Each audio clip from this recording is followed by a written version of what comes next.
राहुल गांधी को जान से मारने की धमकी सुनकर चुप रहना नामुमकिन है। क्या देश का सबसे बड़ा दुश्मन जो जिसको लानना चाहिए एजेंसीज को, वो आज राहुल गांधी है। राहुल गांधी जी आपकी इन गीदड़ भभकियों से डरने वाले नहीं है।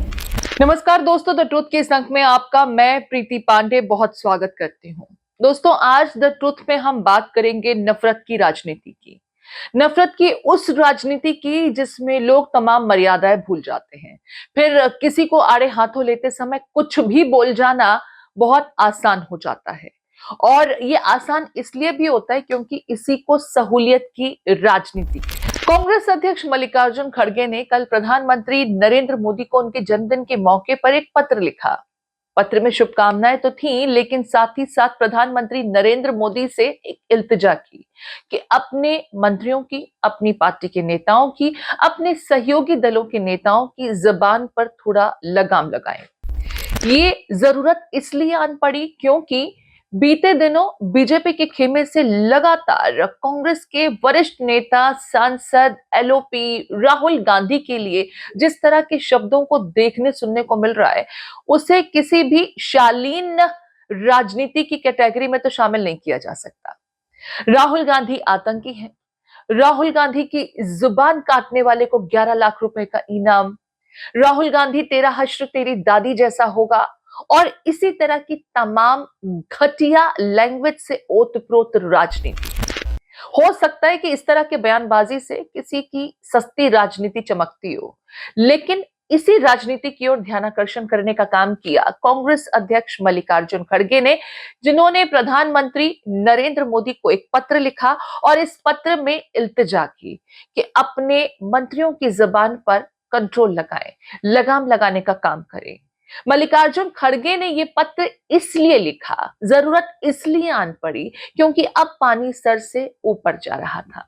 यूएस की जमीन पर राहुल गांधी ने जो कुछ कहा और उसके बाद से दूसरे खेमे में जो बौखलाहट है वो समझी जा सकती है, क्योंकि राहुल गांधी की एक तरफ तारीफ हो रही है, वहीं बीजेपी का खेमा ये कह रहा है कि राहुल गांधी को विदेश की जमीन पर जाकर के जिस तरीके से उन्होंने भारत का अपमान करने का काम किया है, अपनी राजनीति चमकाने के लिए चीन की तारीफ करना, भारत की लोकतंत्र व्यवस्था को लेकर के सवाल खड़े करना और एक खास समुदाय को लेकर के जिस तरीके का माहौल बनाने की कोशिश राहुल गांधी द्वारा की गई, वो सिर्फ नफरत की राजनीति को आगे बढ़ाती है।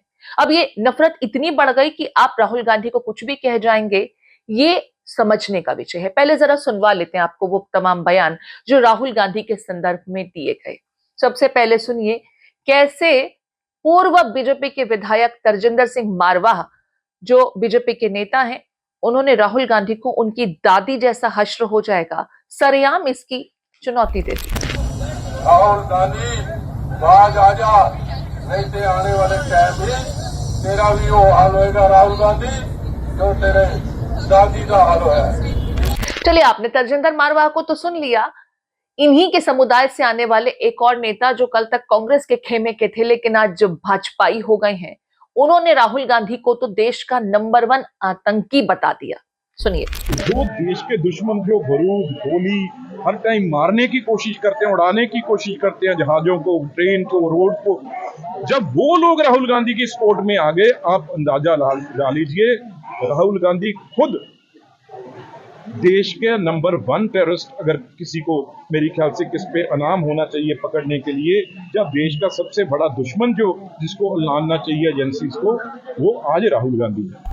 रवनीत बिट्टू साहब ये भूल गए कि कल तक इसी राहुल गांधी के इर्द गिर्द उनकी राजनीति चमका करती थी। इसी राहुल गांधी ने उन्हें राजनीति में जमाने का काम किया, लेकिन आज ये राहुल गांधी उन्हें आतंकी प्रतीत होता है और अपनी बात पर वो आज भी कायम है।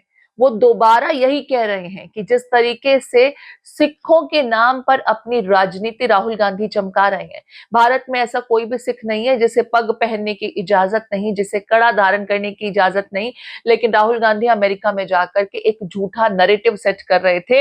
राहुल गांधी देश के नंबर 1 आतंकी हैं, वो आज भी इस बात पर कायम है। चलिए, अभी तो ये रवनीत बिट्टू साहब ही हैं, लेकिन आरक्षण वाले मुद्दे पर कहीं सुलग उठी। जरा ये सुनवा देते हैं, हालांकि मराठी में है ये, लेकिन इन्होंने क्या कहा ये भी आपको सुनाएंगे। जरा गौर फरमा लीजिए, हमारे मराठी दर्शकों के लिए बयान सुनना बहुत जरूरी है। काँग्रेसचे ज्येष्ठ नेते राहुल गांधी यांनी विदेशामध्ये जाऊन माझ्या देशातलं रिझर्वेशन आम्हाला संपवायचं आहे अशा प्रकारचं वक्तव्य त्या ठिकाणी केलं.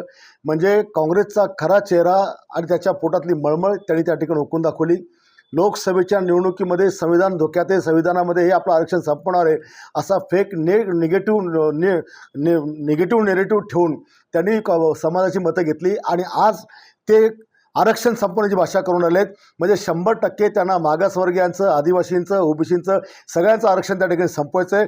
या राहुल गांधींनी हे जे शब्द बोलला की आम्हाला आरक्षण संपवायचं आहे, माझं आव्हान आहे की या राहुल गांधीची जो जीभ छाटेल त्याला 11 लाखाचं बक्षीस मी माझ्या वतीने त्या ठिकाणी देईन. तो ये संजय गायकवाड़ साहब है, शिवसेना शिंदे गुट के नेता हैं और आरक्षण के मुद्दे को लेकर राहुल गांधी से इस कदर नाराज हुए कि जो उन्होंने बयान दिया था उस बयान के विरुद्ध इन्होंने तो एक ऐलान कर दिया, 11 लाख रुपए का इनाम देंगे जो राहुल गांधी की जबान काट कर ले आएंगे। लोकतंत्री है ना गायकवाड़ साहब, अभी आप अफगानिस्तान में तो जाकर के नहीं बैठ गए हैं, सीरिया में तो जाकर के नहीं बैठ गए हैं ना कि आंख के बदले आंख और नाक के बदले नाक, गले के बदले गला।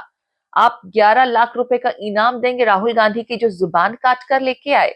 बुल्ढाना थाने की पुलिस के समक्ष कांग्रेसियों ने इस संदर्भ में एफआईआर भी दर्ज कराई। हालांकि अब तक इस पर एक्शन क्या हुआ है ये तो महाराष्ट्र की सरकार को ही बताना है। एक्शन होगा भी नहीं, क्योंकि इस तरह की घटिया राजनीति करने वालों की राजनीति चमकती ऐसी स्टूपिड बयानबाजी के जरिए। मैं इसे स्टूपिड इसलिए कह रही हूं क्योंकि इसको कुछ होना हवाना नहीं है, लेकिन लाइमलाइट में आने का कितना अच्छा तरीका है। राहुल गांधी को गालियां दो और फिर चमक जाओ।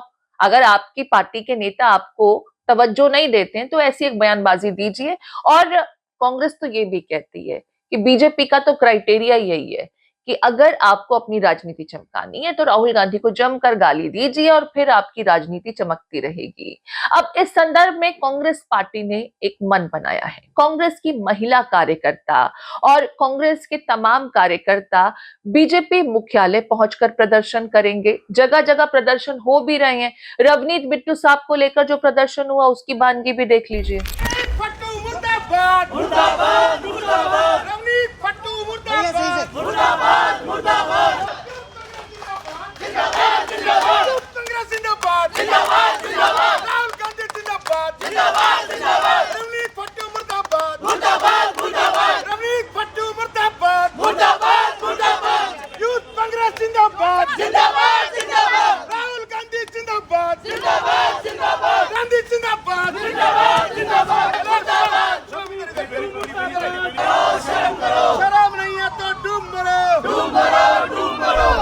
ये उनके घर के आवास के बाहर, उनका जो आवास है दिल्ली में उसके बाहर हुआ। अच्छा लगता है क्या कि आपकी तस्वीर के साथ ये हश्र हो। खैर, प्रधानमंत्री नरेंद्र मोदी से इल्तिजा की गई है कि जरा अपने नेताओं को, अपने सपोर्टर्स को, अपने कार्यकर्ताओं को समझाएं कि इस तरह की घटिया स्तर तक ना उतरें। वैसे गौतम बुद्ध नगर के डीएम भी कहीं पीछे नहीं है।